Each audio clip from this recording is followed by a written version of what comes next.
Herkese salam, kanalıma hoş gelmişsiniz. Xalq artisti Aygün Kazımova 55 yaşını qeyd edib. O, doğum gününü ilk olarak səhnədə açıb. Həmin görüntülər izləyicilər tərəfindən maraqla qarşılanıb. Xalq artisti Röya Ayxan da Aygün Kazımovanın doğum günündə iştirak edib. Aygün Kazımova məni ən çox sevən Röya Ayxandır deyib. Həmin görüntüləri sizlərə təqdim edirəm.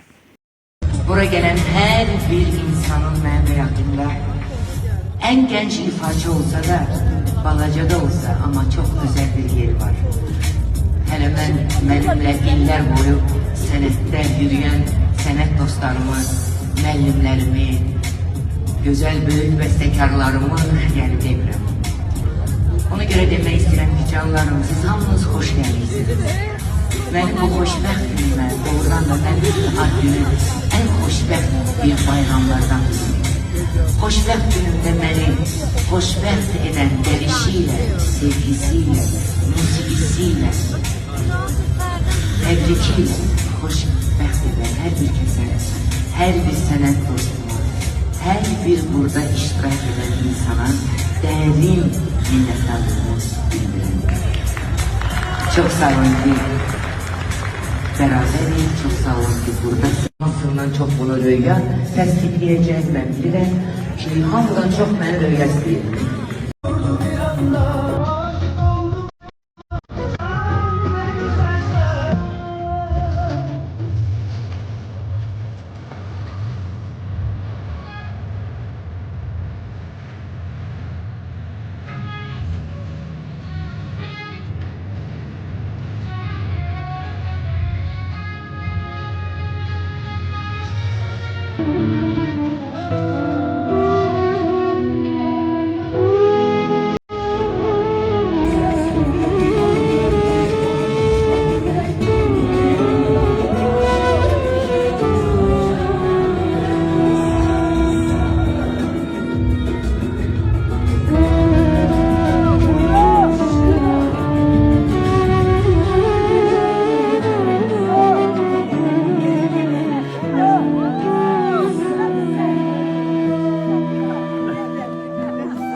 Tebrik ederim sizi.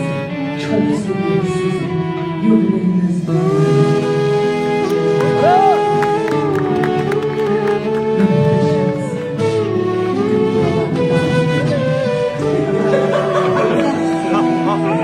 Hoş geldiniz. Yanımıza hoş geldiniz. Yok. Hamı gidecek ben de. Dava salıcıysa Tebrik ederim. Hoş görüştük. Sevirəm sizi. Ben neçə dəfə ad günlərində cəmi üçündə olmuşam. Ama bəzilərində olmamışam. Ne hoş bana ki en güzel günde oldu. Çok teşekkür ederim.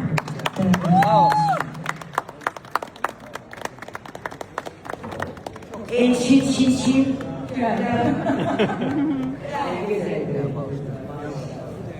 Teşekkür ederim hocam. Bilir. Çünkü biraz geç geldi, onu gördüm.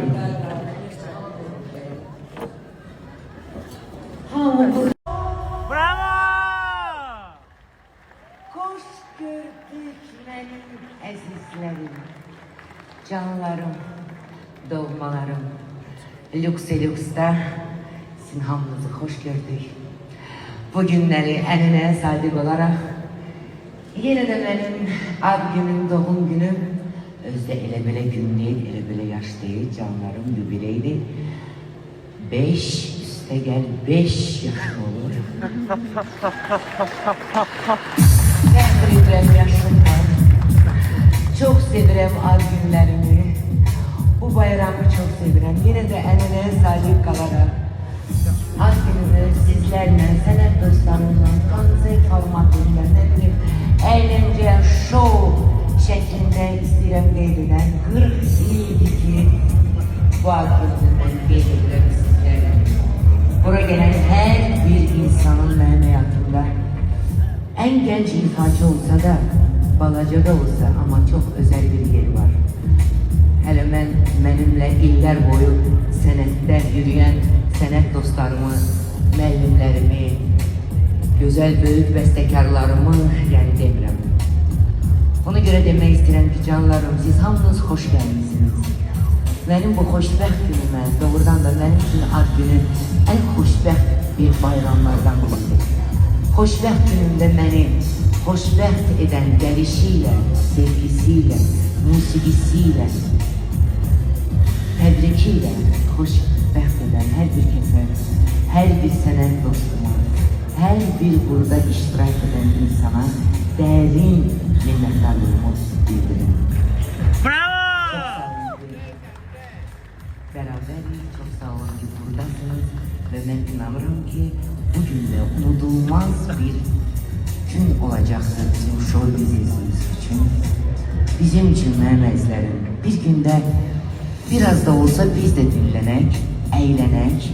Bak bugün hemen o gündü ki siz özünüze bütünlükle böyle rahat olmağı icazə verebilirsiniz canlarım. Medya dostlarımız, burada olan her bir insan, hamıya tanış olan insanlardır. Ben isterdim ki bu günleri hamımız doğrudan da o havada olaq ki, bugün bize de dincəlmək olar. Ona göre sizin hamınıza hoş istirahat, güzel eğlence ve şamplena ehval ruhiye arzulayıram. Gelin gürültülü alkışlarımızla Aygün Hanım'ı salamlayaq. Tural canım bilirsen ki programla da her şey. Ben de girdim jurnalistlerin yanına. Onlarla bir sual cevap edirəm əzizlərim.